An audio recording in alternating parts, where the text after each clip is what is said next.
Hello students, in today's class we are going to learn about computer languages. So computer languages are a medium between the human and the computers to interact. Before seeing about computer languages, let's understand what is a program and what is programming. So a program is a list of instructions that is executed by a computer to accomplish a particular task. So creating those instructions is called programming, and the person who does programming is called the programmer. So a program is written and the process is called programming, and the person who does is called a programmer. Now coming to the definition of computer programming languages. A programming language is an artificial language that can be used to control the behavior of a machine, particularly a computer. Programming languages, like human languages, are defined through the use of syntactic and semantic rules to determine structure and meaning respectively.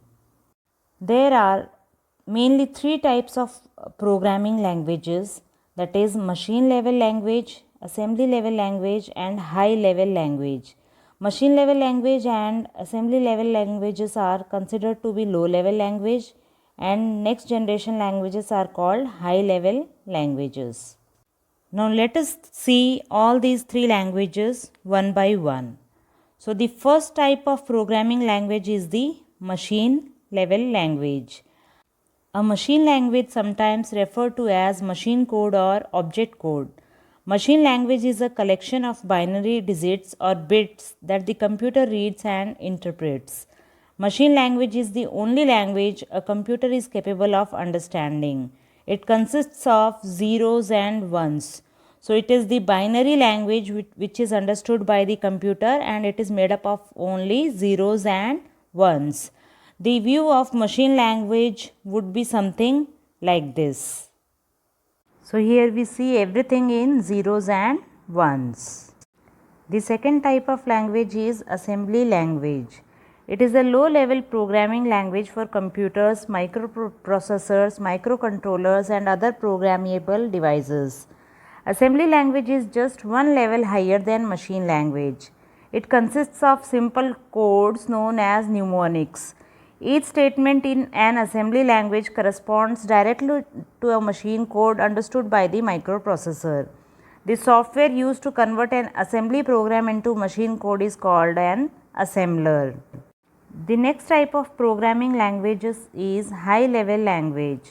A programming language such as C, Fortran or Pascal that enables to write program which is understandable by a programmer and can perform any sort of task. Such languages are considered high level because they are closer to human languages. So they use interpreter and compiler to translate them to machine code. Language translator. Language translators convert programming source code into language that the computer processor understands. Programming source code has various structures and commands, but the computer processors understand only machine language.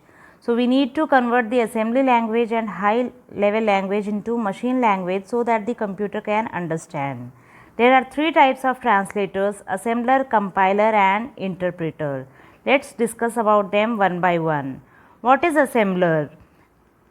An assembler is a program that converts assembly level language code, also called as mnemonic code, into machine language code and provides necessary information for the loader to load the program. So the job of the assembler is to convert assembly level code into machine level code. So assembler converts assembly code to machine code. The second type of translator is the compiler. It is a program that translates one language to another. It takes as input a source program typically written in high level language. It produces an equivalent target program typically in assembly or machine language. It reports error messages as part of the translation process. So the compiler is used to convert high level language program into machine form in one go. So the work of the compiler is to convert the source code into target code.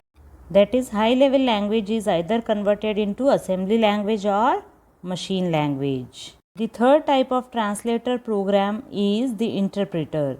An interpreter is a program that executes programming code directly.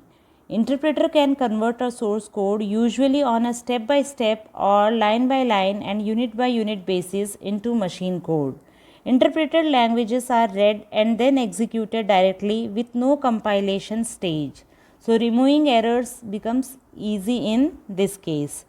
So the interpreter converts a high-level language program into low-level language form. It converts it line by line. Now let's have an overview of all the different types of programming languages one by one. Machine language uses binary codes. It is machine dependent. It is the only language understood by a computer. Assembly language uses mnemonic codes or symbols instead of binary numbers. It is machine dependent and it has to be converted into machine language by a translator known as assembler. High level language uses English words and mathematical operators. It is completely machine independent. It has to be converted into machine language by translator programs like interpreters and compilers. Then the fourth generation languages, they are also machine independent. They need minimal user skills required to obtain results and application development tools are used. It is GUI based mostly. Now let's see some important facts related to the topic. Syntax. What is a syntax? Syntax are the rules governing the formation of statements in a programming language. It is like the grammar of the computer language. Fact file. Lady Ada Lovelace, a mathematician, is regarded as the first computer programmer. Fact file. The term software was first used by John W. Tukey in 1957. Let's know more. Fortran was one of the earliest languages and was designed for scientists and engineers. COBOL was designed for business users. So Fortran and COBOL are few earliest languages designed. Know the fact. Space War was the first interactive computer game. Let's know more. In software development, beta release refers to a product or a technology which is still in development but is released only for testing and evaluation purpose. So whenever you see beta release in a software, you should understand that that software is under testing. Thank you.